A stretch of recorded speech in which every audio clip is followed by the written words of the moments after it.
wassalatu wassalamu ala rasulillah wa ala alihi wa ashabihi wa man tabi'ahum bi ihsanin ila yaumiddin ma ba'du. Allahumma faqihna fid din wa 'allimna ta'wil. Allahumma rabbana zidna ilma warzuqna fahma. Allahumma inna nas'aluka ilman nafi'a wa la yunsa. Rabbi syrah li sadri wa yassir li amri wahlul 'uqdatam min lisani yafqahu qawli. Pertama, kita tentu bersyukur kepada Allah Subhanahu wa taala dengan begitu banyaknya nikmat yang sampai hari ini Allah masih karuniakan kepada kita sekalian. Alhamdulillah. Semoga Allah Subhanahu wa taala senantiasa memberikan al-afiyah, kebaikan, keselamatan kepada kita semua dan kepada seluruh keluarga kita. Salat serta salam semoga senantiasa tercurah kepada Nabi kita Muhammad sallallahu alaihi wasallam. Beliau merupakan suri tauladan yang terbaik bagi kita sekalian. Di kesempatan kali ini kita melanjutkan pelajaran kita ataupun pembahasan kita tadabbur ayat. Dan sekarang ini sudah masuk di surat An-Nisa ayat yang ke-55. Silakan dibagikan admin.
Ya, kita lanjut. Ini sudah dibagikan sama admin ya. Ini ayat yang ke-55 masih sambungan dengan pembahasan kemarin. Allah Subhanahu wa taala berfirman, "Faminhum man amana bihi wa minhum man sadda anhu." Ayat yang ke-54 ataupun pembahasan yang sebelumnya itu menyinggung tentang orang-orang Yahudi. Nah, sekarang ayat yang ke-55 masih menyebutkan tentang mereka. Allah sebutkan faminhum man amana bihi. Maka di antara mereka, di antara kaum Yahudi itu ada yang beriman kepada Allah. Ya, ada yang beriman kepada Allah. Tentu beriman kepada Allah itu artinya mereka mengakui Nabi Muhammad itu sebagai nabi. Dan juga mereka itu mengimani dan mengikuti wahyu yang diturunkan kepada Nabi Muhammad. Itu ada sebagian yang memang dari kalangan Yahudi itu yang beriman kepada Allah Subhanahu wa taala. Dan memang Rasulullah juga memiliki istri dari keturunan Yahudi, namanya itu Sofia. Sofia itu merupakan salah satu istri Nabi dari keturunan Yahudi. Dan dia akhirnya beriman, artinya masuk ke dalam Islam. Jadi tidak boleh kita itu kasih rata semua, artinya secara keseluruhan kita katakan bahwa mereka itu orang-orang kafir, tidak boleh. Jadi ada sebagian daripada mereka yang beriman, tapi tentu juga wa minhum man sadda anhu, dan ada juga sebagian daripada mereka itu tentu yang menolak.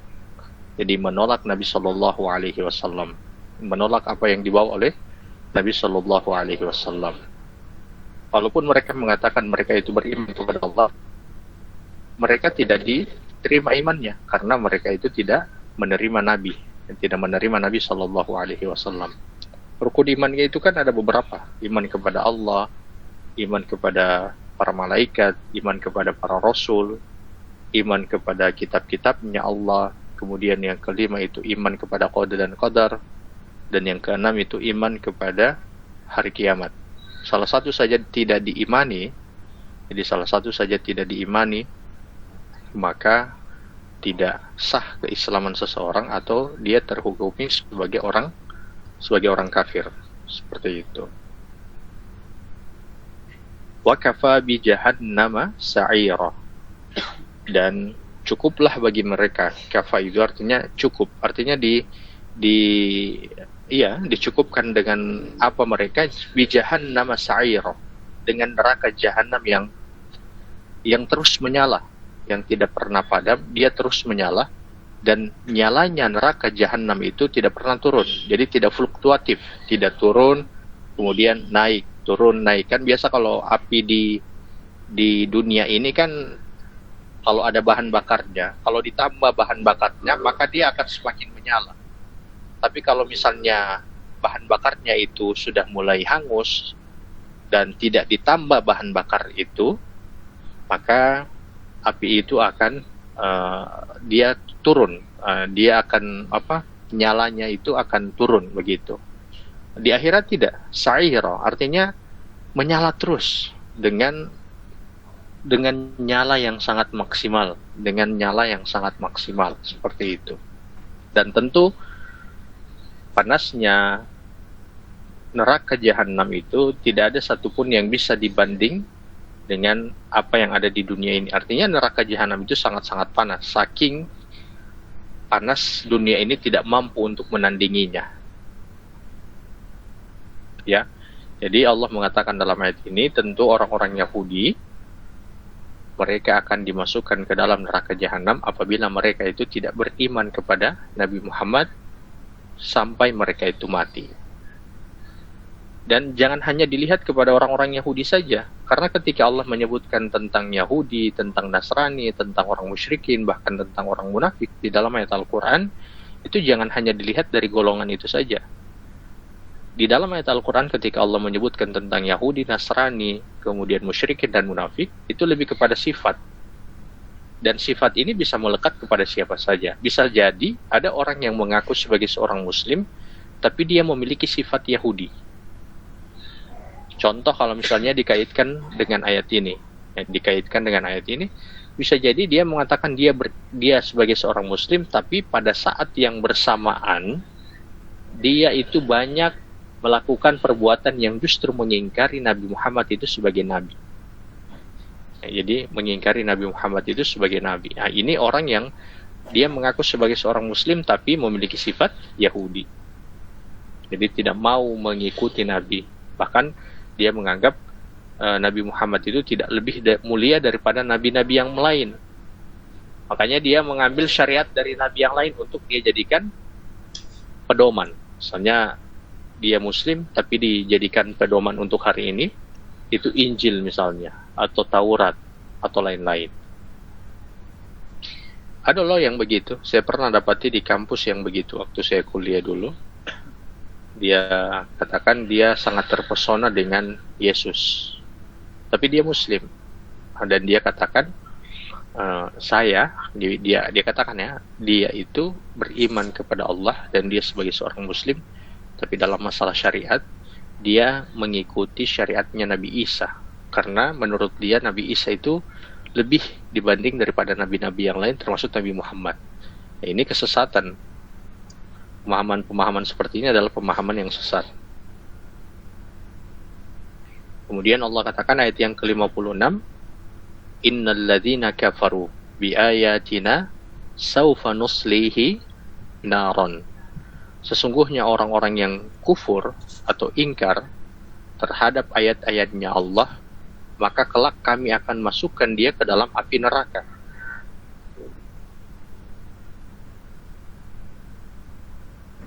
Ada kata saufa dalam ayat ini. Jadi saufa itu kelak atau akan. Itu sama dengan kata sa. Jadi ada saya'lamun, ada kata saufa ta'lamun. Mau saufa ataupun sa di dalam Al-Quran itu diterjemahkan dengan kelak atau akan. Bedanya apa? Kalau saufa itu waktu yang masih cukup jauh, waktu yang masih cukup lama. Adapun sa itu waktu yang sudah sangat dekat, atau sa itu dia merupakan waktu yang lebih dekat, ya, lebih dekat. Kalau saufa itu sesuatu waktu yang sangat jauh, seperti itu. Di sini Allah katakan orang-orang kafir, orang-orang yang kafir atau orang-orang yang mengingkari ayat-ayatnya Allah. Pengingkaran terhadap ayatnya Allah ini dua, ya. Pengingkaran dengan apa? Dengan makdu, orang-orang Yahudi, dan pengingkaran dengan dodin, orang-orang Nasrani.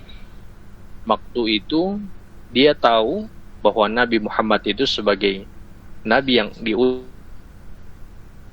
di muka bumi ini, jadi dia tahu, tapi dia mengingkarinya. Ini orang yang makdu.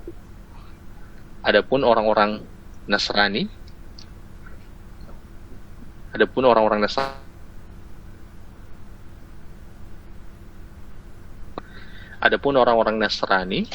saya seringkali mengulangi ini, ya, karena memang dalam ayat Al-Quran itu seringkali diulangi. Ayat Al-Quran itu diulang-ulang karena memang manusia itu pelupa, harus diberi peringatan terus-menerus. Adapun orang-orang Nasrani itu, yang dhalin itu dalam surat Al-Fatihah itu, mereka mengingkari dikarenakan mereka tidak memahami. Jadi mereka melakukan pengingkaran karena tidak memahami. Ya, kalau di kita ada dua-duanya. Ada Muslim yang bersifat Yahudi, dia mengatakan bahwa dirinya sebagai seorang Muslim, tapi di waktu yang bersamaan dia dengan secara sengaja menolak isi ajaran yang ada di dalam ayat-ayat Al-Quran. Ini orang yang tadi saya contohkan, Muslim tapi punya sifat Yahudi. Ada Muslim yang tadi sifat Nasrani juga. Ini kebanyakan, ya, karena banyak Muslim hari ini yang tidak belajar agama, banyak Muslim hari ini yang tidak memahami Islam dengan benar, maka banyak juga di antara kaum muslimin itu yang melakukan pengingkaran terhadap agama. Dan pengingkaran terhadap agama ini itu mereka tidak sadari. Jadi mereka tidak sadar ternyata selama ini mereka melakukan pengingkaran terhadap agama mereka sendiri, yaitu agama Islam. Gitu, ya. Jadi makanya kembali lagi ayat ini juga peringatan bagi kita semua. Jadi sungguh orang-orang yang kafir, kata Allah, ya, orang-orang yang mengingkari ayat-ayatnya, saufa nuslihim naron, akan dimasukkan ke dalam api neraka. Jadi akan dimasukkan ke dalam api neraka.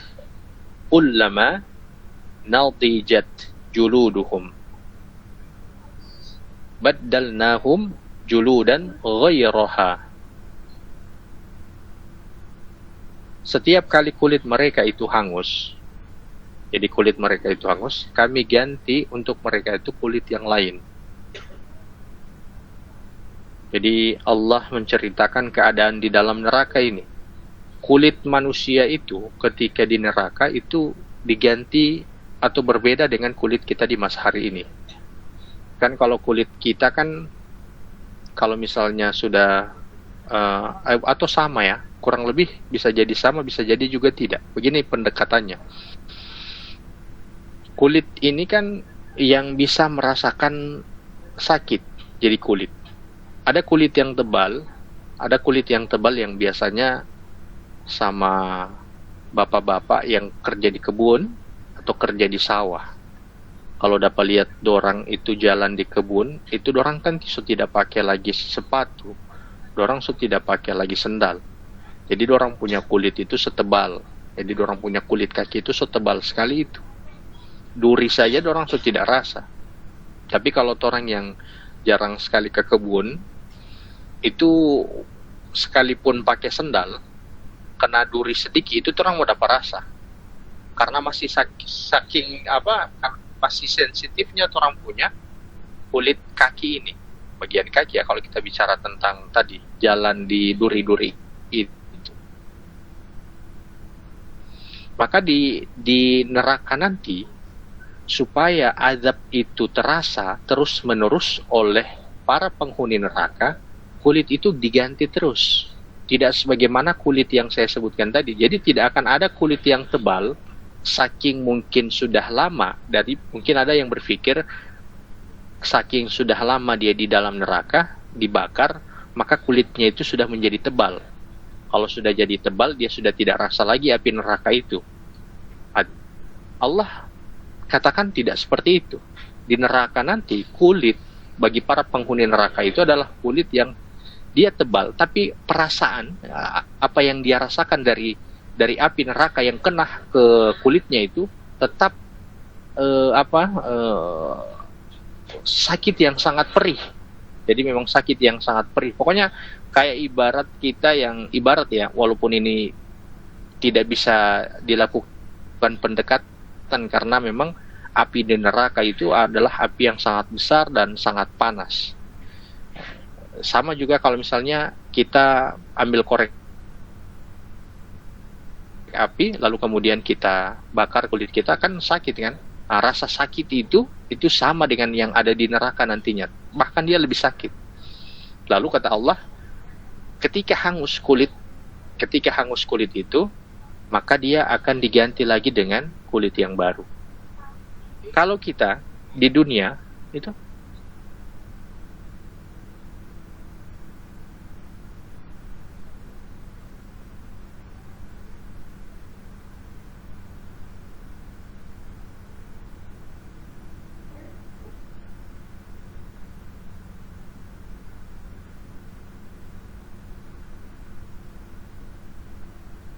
oke, saya lanjut ya.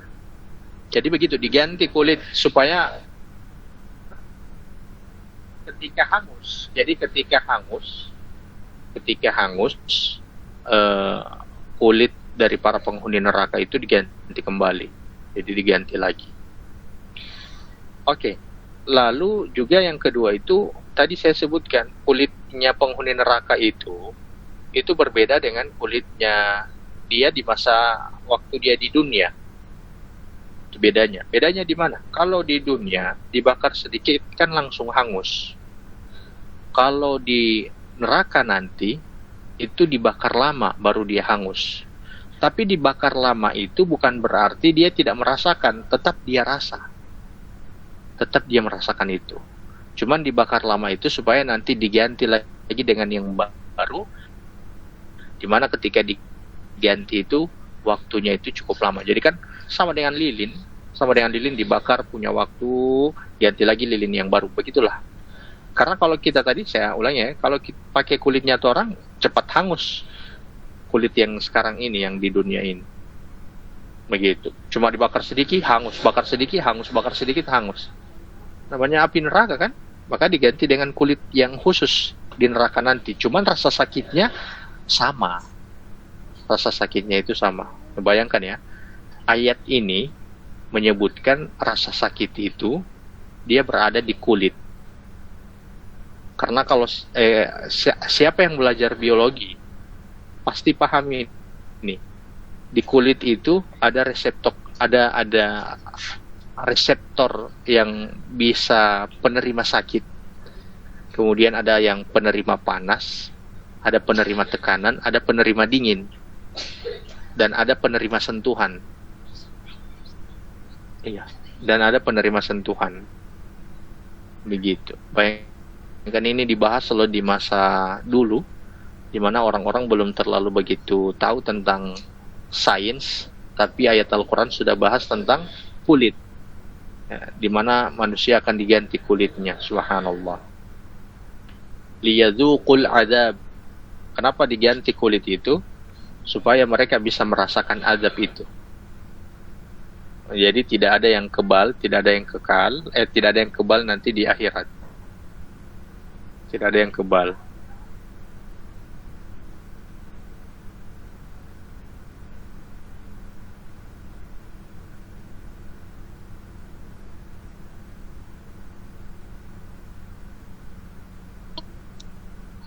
Kemudian Allah katakan, Innallaha kana azizan hakima. Sesungguhnya Allah itu maha kuasa lagi maha bijaksana. Artinya Allah bisa menghukum siapa saja yang dia kehendaki. Dan tidak ada yang bisa menghalangi itu. Ya, Allah bisa menghukumi siapa saja yang dia mau. Tidak ada yang mampu untuk menahan itu atau menghalangi perbuatan Allah itu. Tapi walaupun Allah itu maha kuasa, Allah itu hakimah. Allah itu tidak akan menzalimi hamba-hambanya. Allah tidak akan sembarang menghukumi orang kecuali dikarenakan orang itu melakukan perbuatan dosa. Jadi dikecualikan karena memang orang itu melakukan perbuatan dosa.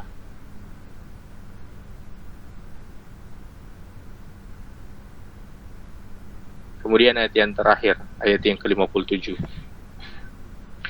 Jadi setelah di Allah menyinggung tentang para penghuni neraka atau memberikan peringatan kepada kita akan nantinya yang didapatkan oleh mereka yang melakukan pengingkaran terhadap ayat-ayatnya Allah. Sekarang Allah menyebutkan tentang kabar gembira. Allah mau menyebutkan tentang kabar gembira, balikannya dari yang tadi. Jadi mungkin saya tambah sedikit ya. Makanya kenapa penting sekali kita bertadabbur, penting sekali kita belajar agama, agar jangan sampai kita ini menjadi orang-orang yang mengingkari ayat-ayatnya Allah disebabkan karena kita tidak memahami ayat-ayat itu.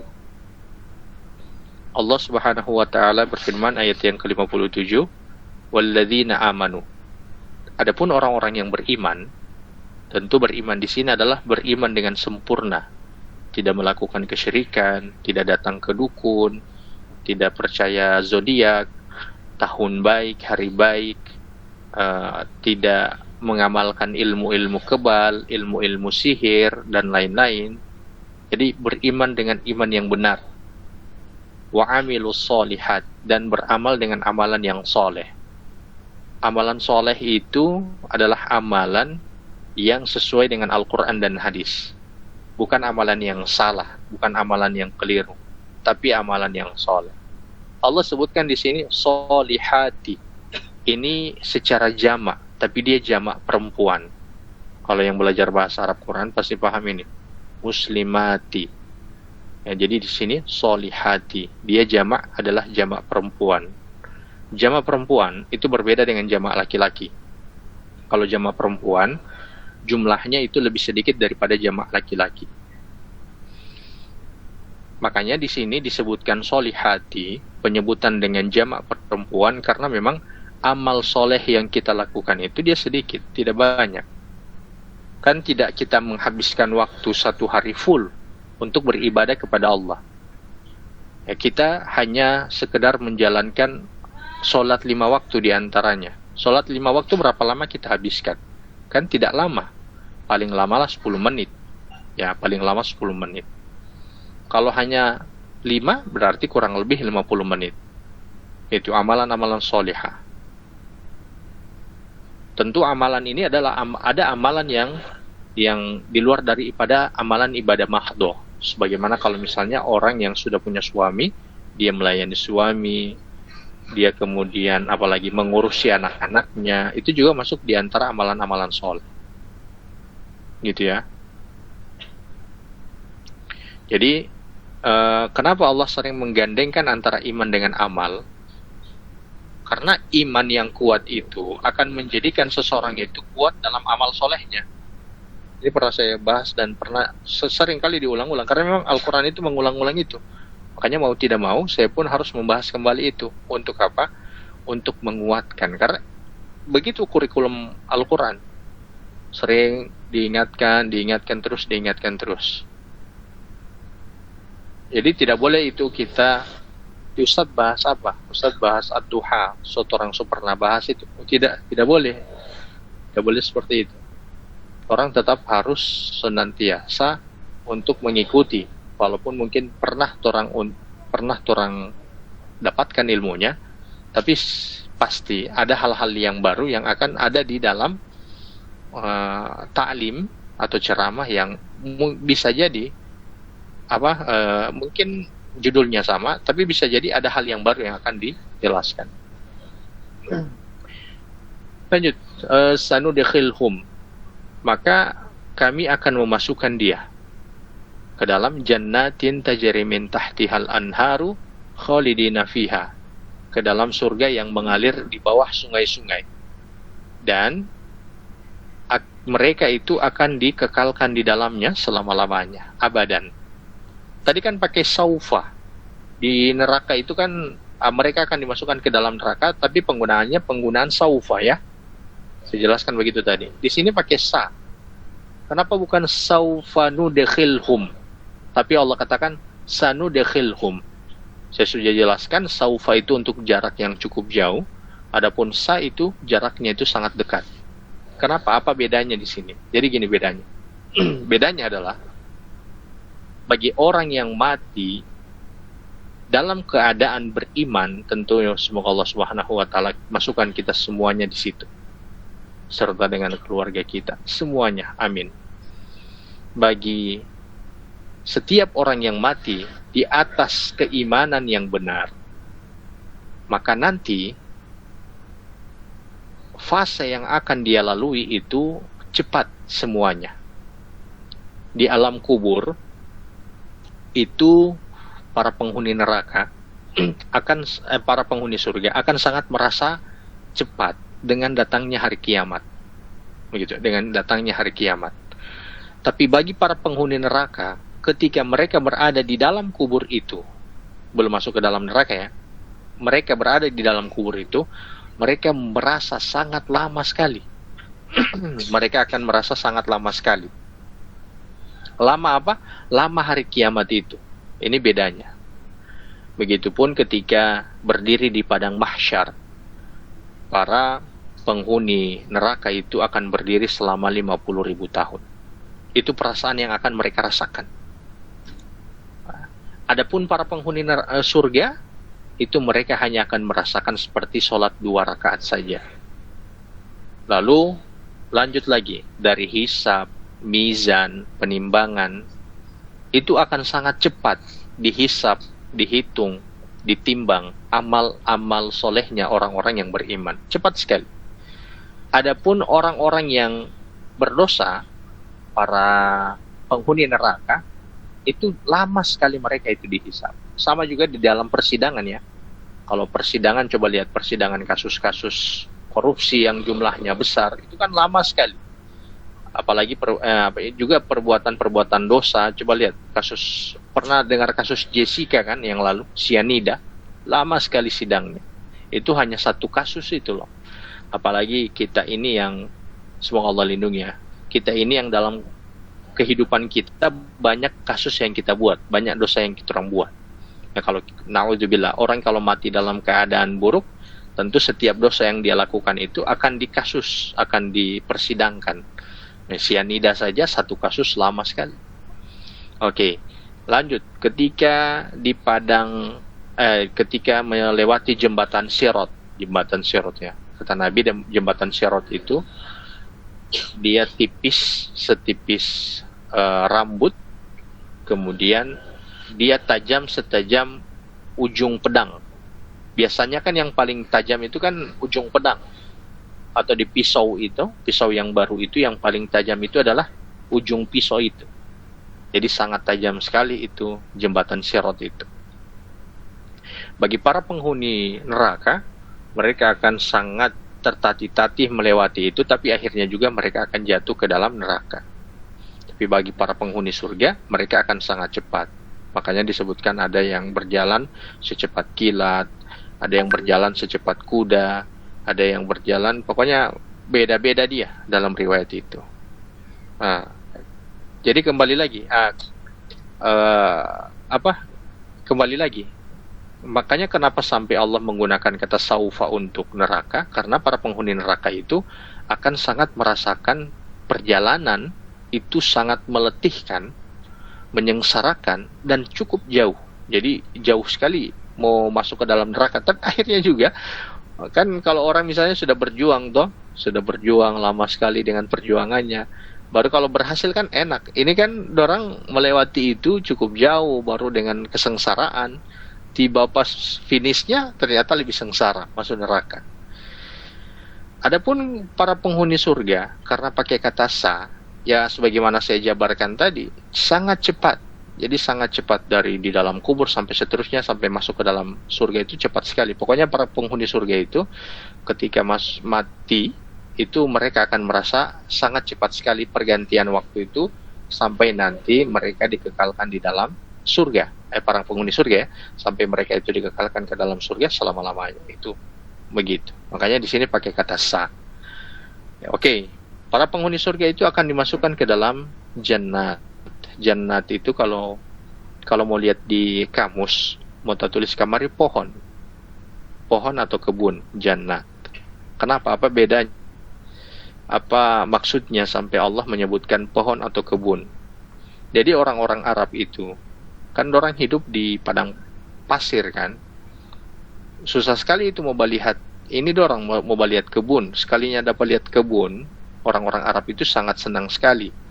Itu dianggap sebagai satu tempat yang indah, apalagi kalau orang itu punya kebun itu, dorang rasa orang yang punya tempat itu adalah orang yang kaya sekali. Ya bisa digambarkan kan orang hidup di padang pasir.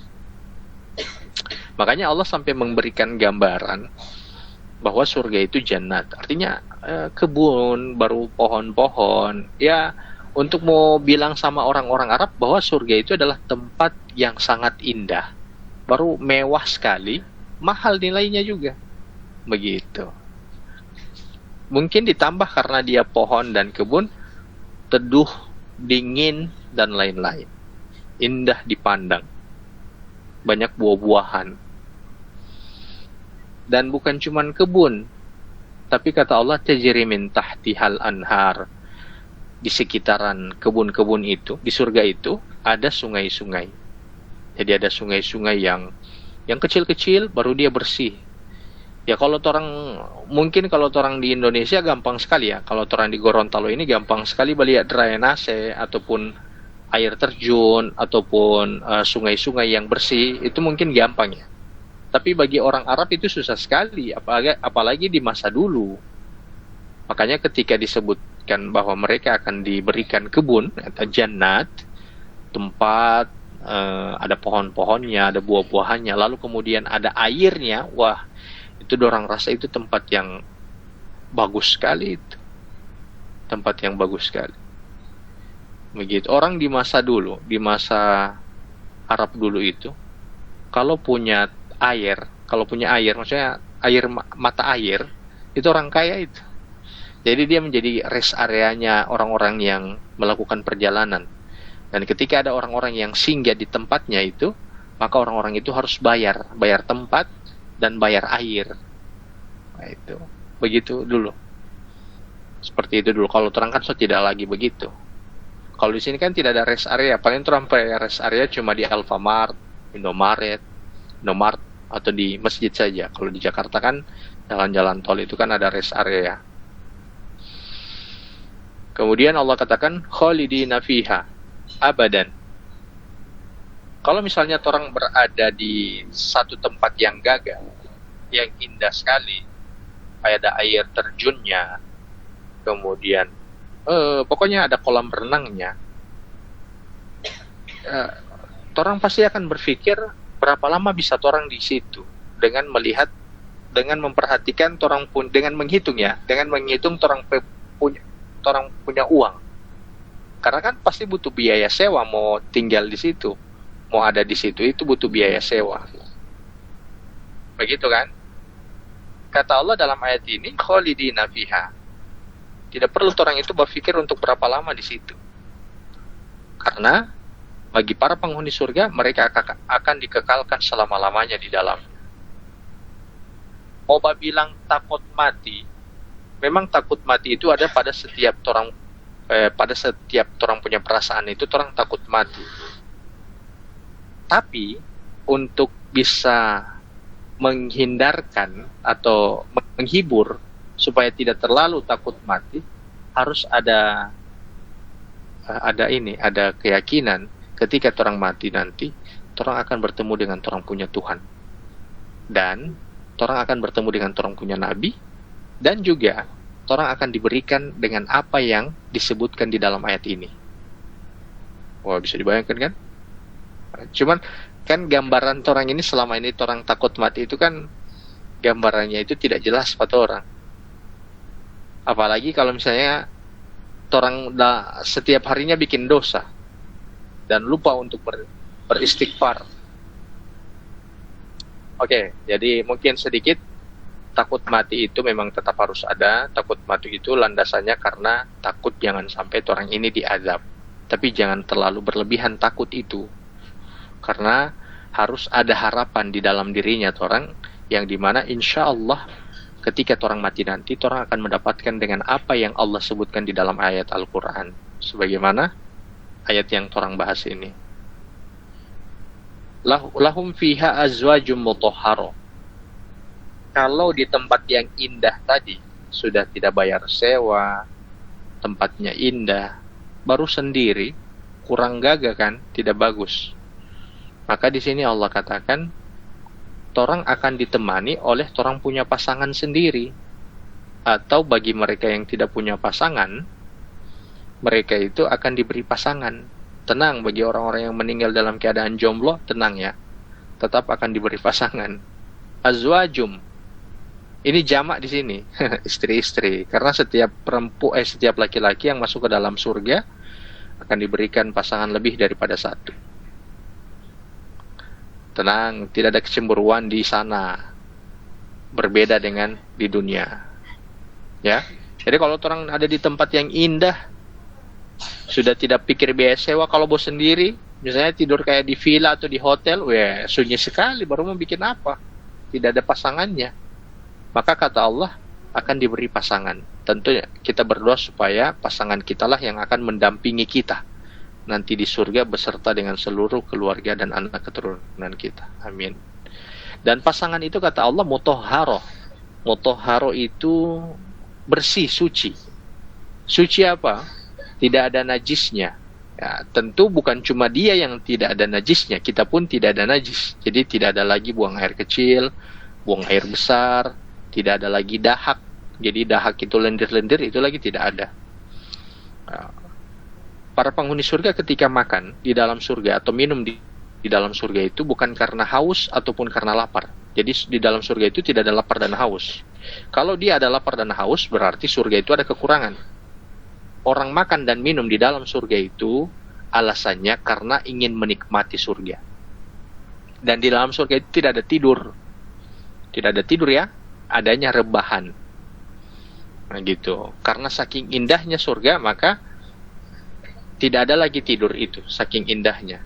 Kalau tidur itu kan ibarat penat, kemudian kecapean, malas.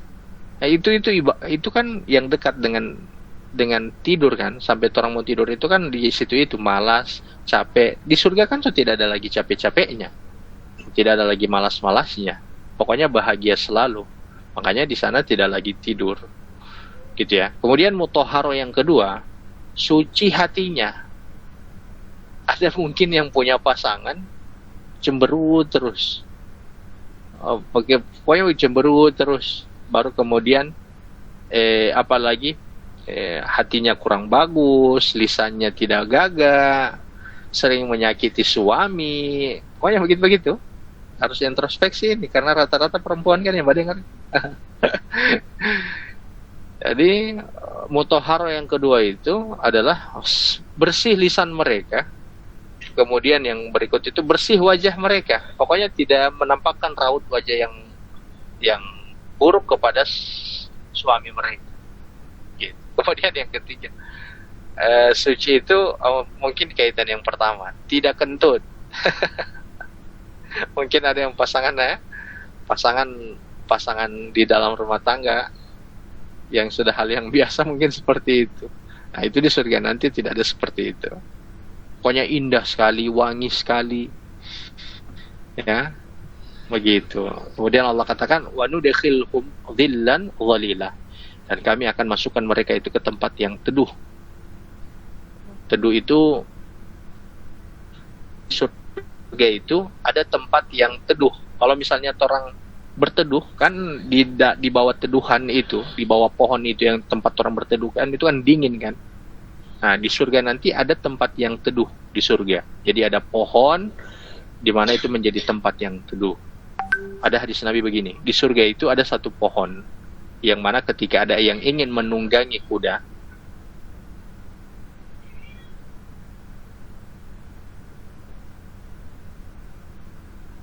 yang ada ketika menunggangi kuda.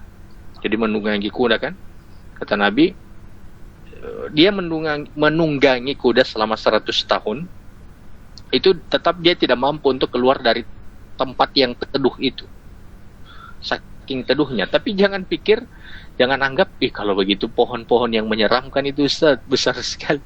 Tidak, jangan pakai gambaran-gambaran dunia. Pohon itu menjadi pohon yang sangat teduh, pohon yang sangat indah. Jadi jangan kayak kasih gambar, kalau begitu menyeramkan sekali Ustaz, tentu galap sekali itu. Jangan. Tidak ada sesuatu yang menyeramkan, menyedihkan, mengecewakan, buruk itu di dalam surga. Semuanya adalah tempat yang indah. Jadi dhillan dhalila itu adalah surga, itu menjadi tempat yang teduh. Di dalamnya itu artinya tidak panas, ada pohon-pohon yang teduh. Bahkan sebagaimana kata Nabi, ada satu pohon yang walaupun ditunggangi kuda, itu kita belum selesai, belum bisa keluar dari pohon yang teduh itu. Begitu. Baik. Bagi yang punya pertanyaan, sudah ya. Sampai 57 itu. Bagi yang punya pertanyaan disilahkan.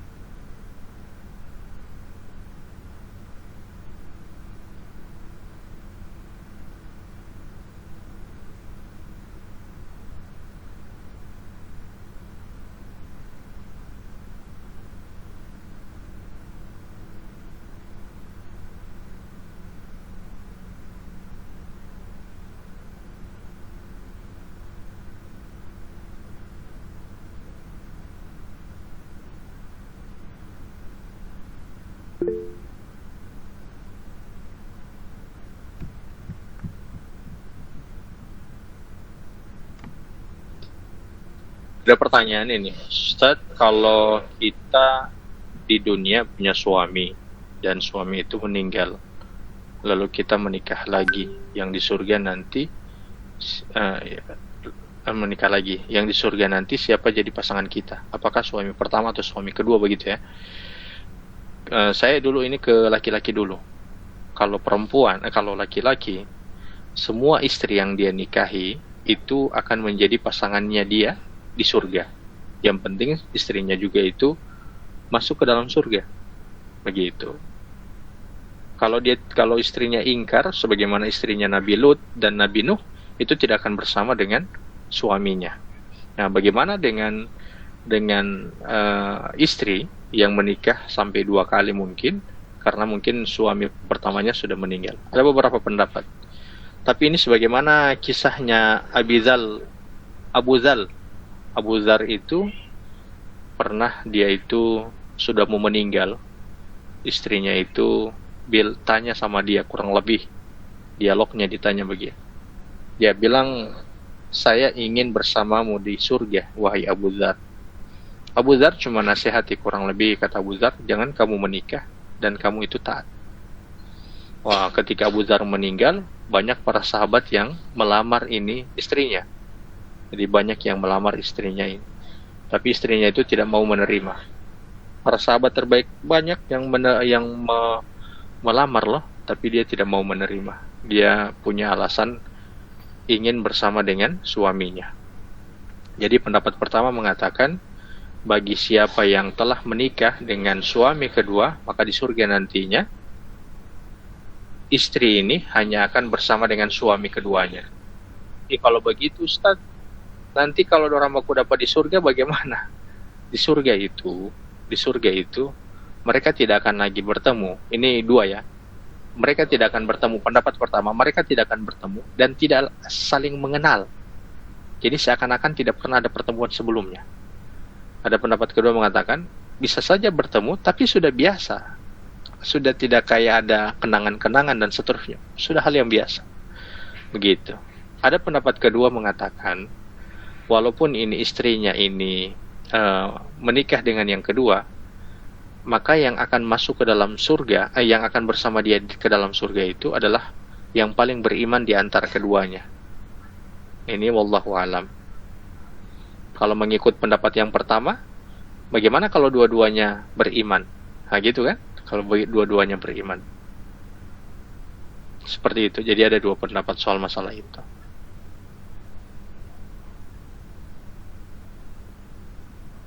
Baik, masih ada? Silakan.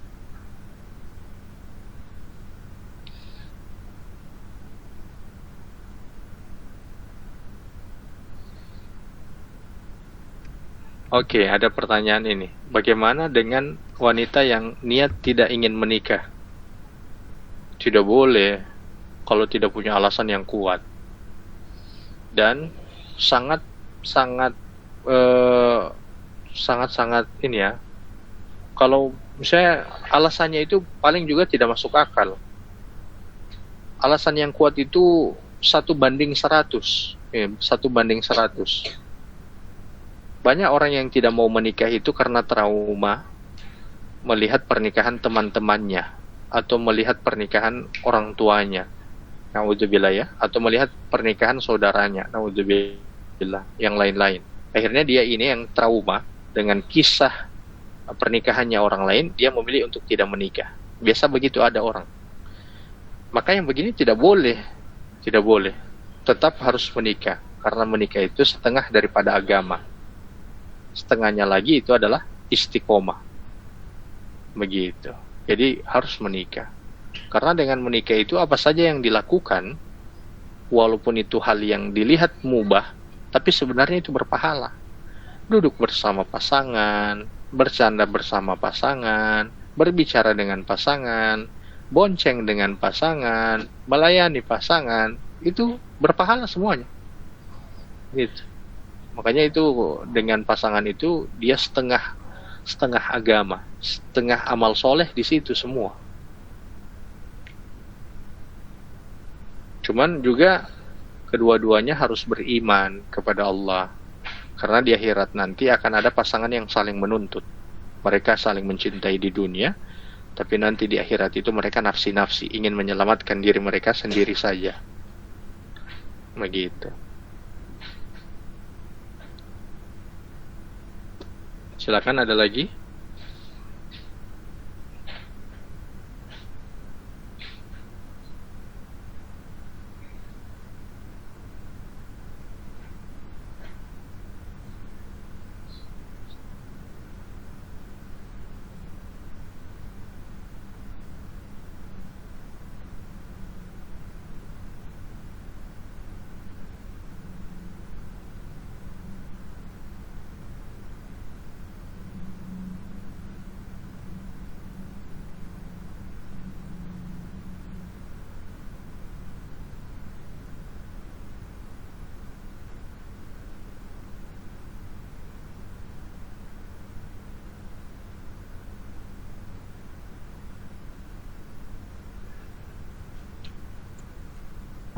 Assalamualaikum Ustadz, ada mau bertanya? Iya, silakan, Ibu.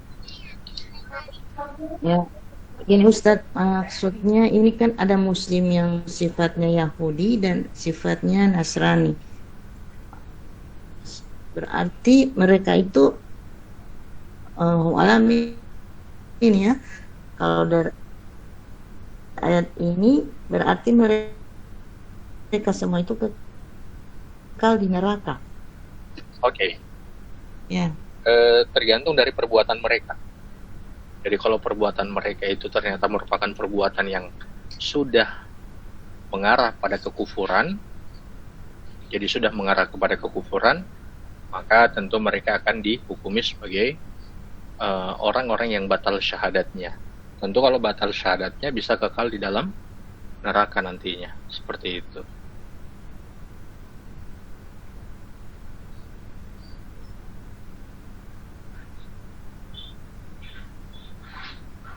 Begitu, Ibu. Ya Ustadz. Makanya gini, ada yang dia sifat baru level awal. Sifat keyahudiannya itu, walaupun dia Muslim, dia baru sifat level awal. Kan penolakan terhadap penolakan itu ada beberapa level. Pertama, penolakan dengan hati. Penolakan dengan hati itu dia tidak suka dengan ajaran agama. Dia tidak suka dengan ajaran agama. Ketidaksukaannya dengan ajaran agama ini, ya dua. Yang pertama karena memang dia tahu, yang kedua karena memang dia tidak belajar. Dia tidak suka dengan Islam, katanya Islam itu agama perbudakan, ada rajam di situ dan seterusnya. Ini karena bisa jadi karena memang dia tidak belajar. Makanya akhirnya apa? Akhirnya ada kebencian di dalam hatinya itu, atau ketidaksukaan dia terhadap syariat yang ada di dalam agama Islam.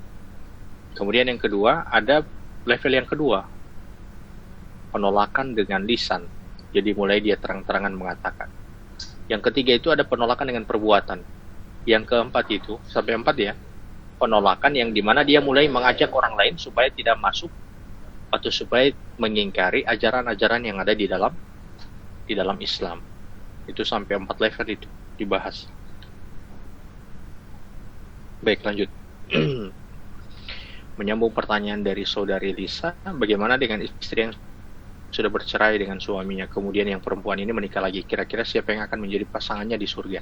Ya tadi saya sebutkan dengan 2 pendapat. Ada yang mengatakan yang pendapat pertama yang akan bersama dengan dia adalah yang dengan dia terakhir, begitu.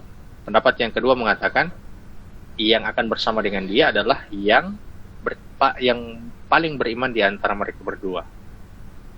Ustaz, bagaimana dengan orang Kristen? Saya pernah dengar di kitab mereka ada bercerita tentang Nabi Muhammad, tapi entah mereka tahu itu atau tidak.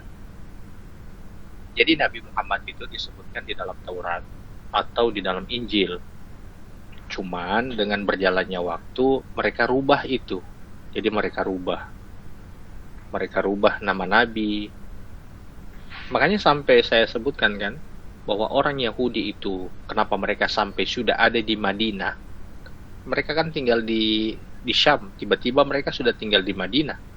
Ya karena memang di dalam kitab Tauratnya mereka itu nabi yang terakhir itu akan diutus di Madinah, di sekitaran Madinah. Jadi memang disebutkan itu di dalam Taurat maupun di dalam Injil dan mereka tahu itu. Cuman karena untuk mengaburkan itu mereka rubah-rubah yang ada di dalam kitab mereka. Seperti itu.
Baik, sudah tidak ada lagi ya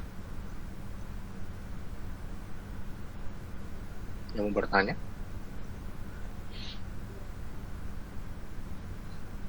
Mungkin sudah tidak ada. Kita cukupkan pertemuan kita di malam hari ini. Pertanyaan mana ya? Oh ada pertanyaan ya.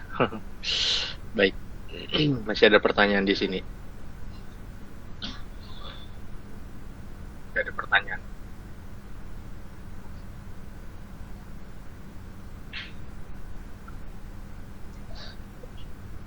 Terlintas di pikiran Ana berarti di sana yang single diberikan pasangan halal oleh Allah ya Ustadz. Iya, jadi mereka setiap orang yang mati meninggal dan dia itu sebagai orang yang beriman, tapi dia meninggalnya belum ada pasangan. Nanti di surga itu akan diberi pasangan. Perempuan akan diberi laki-laki, laki-laki akan diberi perempuan. Maryam saja itu yang meninggal dalam kondisi tidak memiliki suami, di akhirat nanti beliau akan dipasangkan dengan Nabi Muhammad. Itu ada riwayatnya itu. Beliau akan dipasangkan dengan Nabi Muhammad. Begitupun dengan istrinya Fir'aun. Istrinya Fir'aun yang beriman itu, Asia, beliau juga akan dipasangkan dengan Nabi Muhammad. Ada riwayatnya seperti itu. Jadi setiap orang nanti di surga tenang. Azwaju mutahharo menunjukkan bahwa setiap orang di surga itu ada pasangannya. Begitu. Ya, jadi tenang. Insyaallah semua ada pasangannya di sana.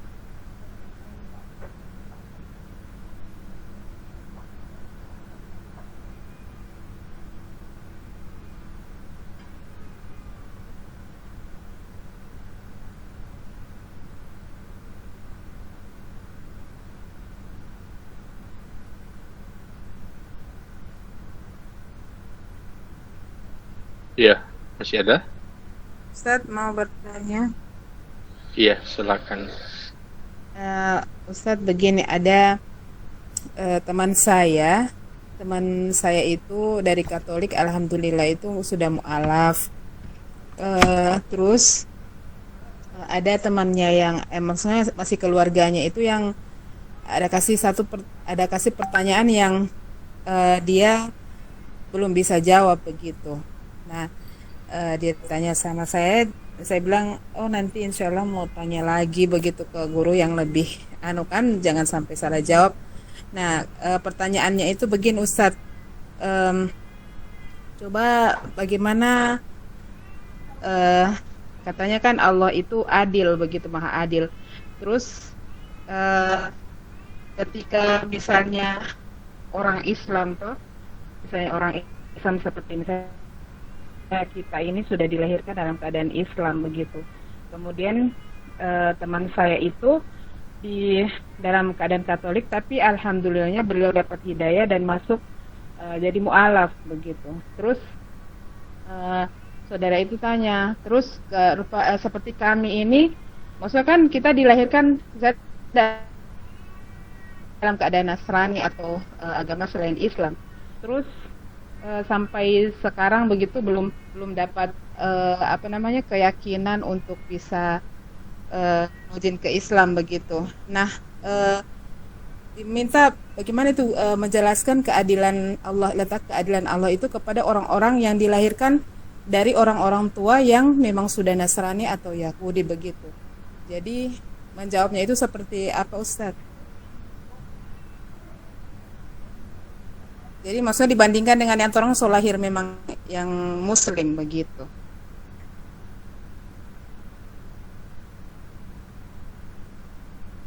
Iya. Bagus juga pertanyaan ini, menantang. Yang pertama, jadi saya begini. Mau jawab bagaimana? Ya, yang pertama begini. Pertama, Allah itu melakukan perbuatan sesuatu dengan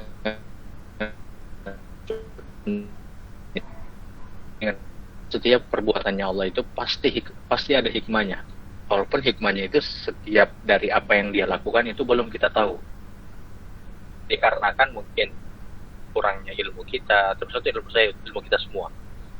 Kemudian juga nanti akan Allah jawab ketika dengan berjalannya waktu seperti itu. Jadi Allah melakukan sesuatu sesuai dengan kehendaknya dia. Ini yang pertama. Kemudian yang kedua, ini saya tidak bisa jawab secara pasti. Karena jawabannya yang pasti pun wallahu alam, saya belum tahu. Saya hanya akan memberi gambaran-gambaran saja. Yang kedua, ada hadis Nabi itu menyebutkan setiap orang itu diciptakan dalam keadaan fitrah. Jadi setiap orang itu diciptakan dalam keadaan fitrah. Fitrah itu artinya mengenal kebenaran. Ini di dalam kitab Tauhid ini, Syekh Muhammad bin Abdul Wahhab itu dibahas yang pertama.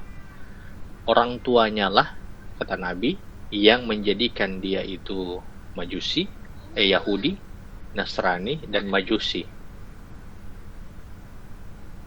Ya, seperti itu. Jadi seperti itu kata Nabi. Jadi setiap orang itu diciptakan dalam keadaan fitrah. Orang tuanya itulah yang menjadikan uh, uh, uh, uh, anaknya ini tetap sebagai muslim atau menjadi. Kemudian ada yang berikut, yang dimana Allah sebutkan juga di dalam ayat Al-Quran, itu di dalam surat Al-An'am. Allah mengeluarkan dari hidup, dari sesuatu yang hidup itu kematian atau yang mati, dan Allah juga mengeluarkan dari yang mati itu sesuatu yang hidup. Ada ulama yang menyebutkan atau tafsiran dalam ayat itu, dalam satu keluarga yang disebutkan hidup itu ada dalam satu keluarga yang semuanya itu bisa jadi beriman, semuanya, tapi terkecuali pada satu orang, bisa jadi satu anaknya ternyata memilih untuk murtad atau memilih untuk tidak beriman. Ini kalau di dalam contohnya kisah para nabi, yaitu kisahnya Nabi Lut. Kisahnya Nabi Lut yang keluarganya Nabi Lut itu semuanya beriman kecuali istrinya. Jadi ada satu keluar sesuatu yang mati dari yang hidup. Tapi ada juga yang mati sesuatu dari mayoritas yang mati keluar sesuatu yang hidup, yaitu orang-orang yang dimana mereka itu memilih untuk menjadi mu'alaf, sedangkan mereka itu berasal dari keluarga yang non muslim atau orang-orang kafir dari kalangan Nasrani, Yahudi maupun musyrikin. Wallahu alam. Jawabannya secara pasti saya belum tahu. Wallahu alam. Saya belum tahu.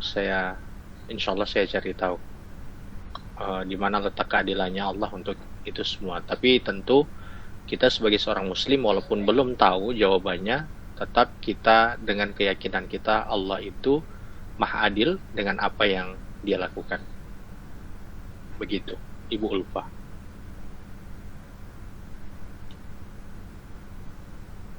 Oke, baik, siap Ustadz. Syukran. Iya, Afwan. Nanti kalau saya dapat jawaban, saya kirim ke grup juga jawaban tambahan. Ya, siap Ustadz.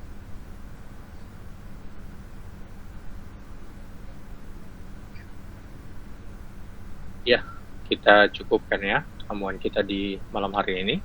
Terima kasih untuk semuanya. Semoga kita mendapatkan manfaat dari setiap pertemuan kita ini. Begitupun dengan pertemuan yang berikutnya. Semoga Allah Subhanahu wa taala mengistiqomahkan kita dan menerima amal ibadah kita. Subhanallah wa bihamdika asyhadu an la ilaha illa anta. Apa ini? Ada lagi pertanyaan ya? Oh, masih ada. Masih ada ya. Ustadz, biasanya di waktu masih kecil, anak-anak kecil yang perempuan dicubit bagian kemaluannya.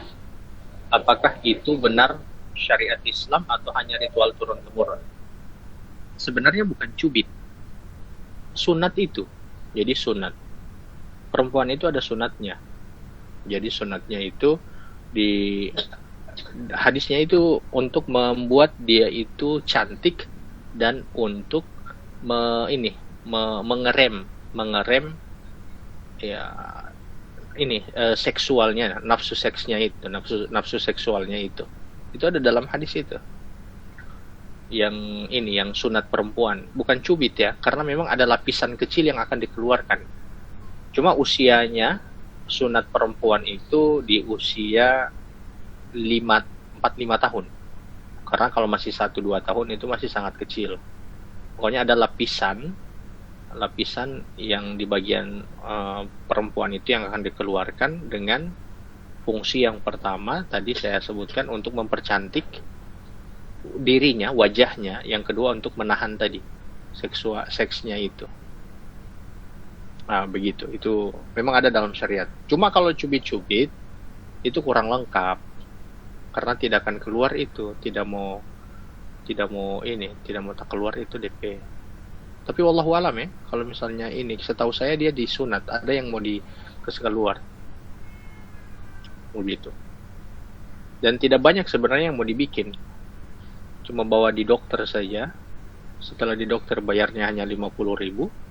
Setelah itu pulang. Kalau mau bikin acara makan-makan silakan, tidak pun tidak masalah. Oke.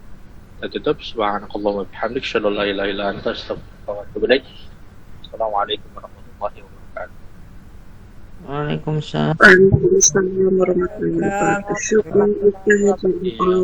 Tuhan. Ya kalau khair Ustaz.